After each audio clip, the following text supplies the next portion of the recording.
नमस्कार, द देसी अड्डा पर आपका स्वागत है। मैं हूं राकेश तिवारी। देखिए, अंततः वो घड़ी आ गई जिसका इंतजार था।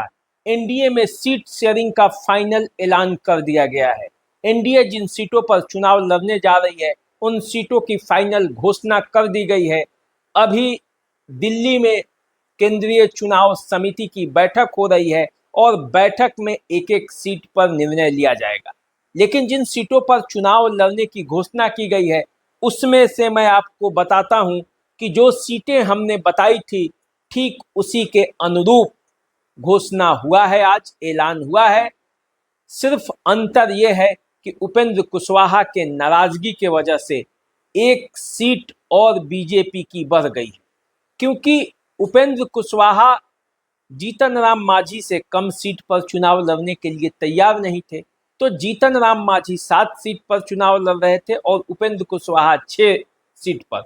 तो फाइनली हुआ ये कि जीतन राम मांझी की भी एक सीट घटाकर 6 कर दी गई। उपेंद्र कुशवाहा भी 6 सीटों पर चुनाव लड़ने जा रहे हैं। जीतन राम मांझी 6 सीटों पर, जो भाजपा है वो 101 सीटों पर और जनता दल यूनाइटेड 101 सीट पर। लोजपा को 29 सीटें मिली है, यही हमने बताया था आपको, ठीक वैसा ही हुआ। लेकिन अब देखिए, इस घोषणा के बाद, इस ऐलान के बाद जीतन राम मांझी दिल्ली से पटना के लिए निकल चुके हैं और उन्होंने ट्वीट कर दिया कि वो रहेंगे तो एनडीए में ही और किसी कीमत पर वो मरते दम तक नरेंद्र मोदी के साथ रहेंगे। लेकिन अब वो आ गए हैं पटना। दिल्ली में संतोष सुमन, जो कि हम के राष्ट्रीय अध्यक्ष हैं, वो वहां बने हुए हैं।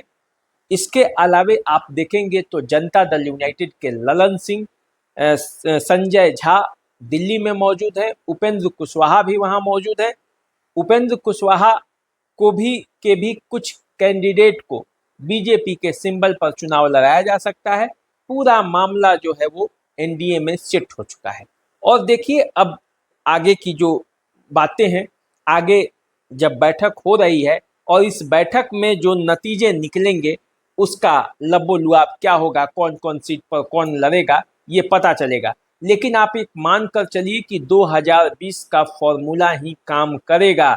जिन सीटों पर जनता दल यूनाइटेड लड़ी थी, अधिकांश वही सीट जेडीयू के पास है। जिन सीटों पर बीजेपी चुनाव लड़ी थी, वही अधिकांश सीटें बीजेपी के पास है। कुछ सीट का ही इधर से उधर हुआ है, वरना सब चीज वैसे ही है। और वो भी सीट इसलिए हुआ है क्योंकि लोजपा तब गठबंधन में नहीं थी। अब लोजपा आई है तो 29 सीटें उनको निकाल कर देना है।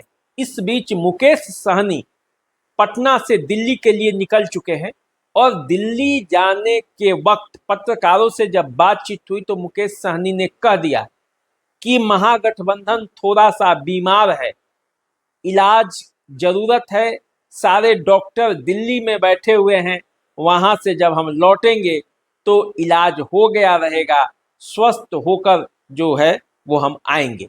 तो देखिए, इसका क्या अर्थ लगाया जाए।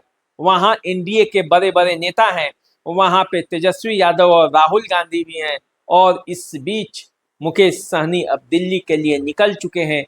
तो क्या मामला बनता है, ये आने वाले समय में पता चलेगा। लेकिन फिलहाल आप समझ जाइए कि एनडीए में सीटों का समीकरण सुलझा लिया गया है।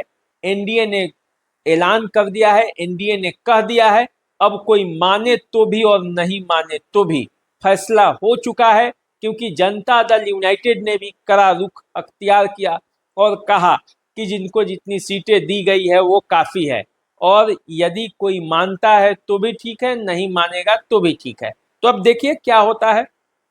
पूरा ऐलान के बाद आज बैठक होगा, तुरंत जो प्रतिक्रिया होगी, जो रिएक्शन आएंगे, हम आपके पास लेकर आएंगे। तब तक हमारे साथ बने रहिए, देखते रहिए द देसी अड्डा। चैनल को सब्सक्राइब कर लीजिए, फेसबुक इंस्टाग्राम पे हमें फॉलो कीजिए। अभी दीजिए इजाजत, नमस्कार।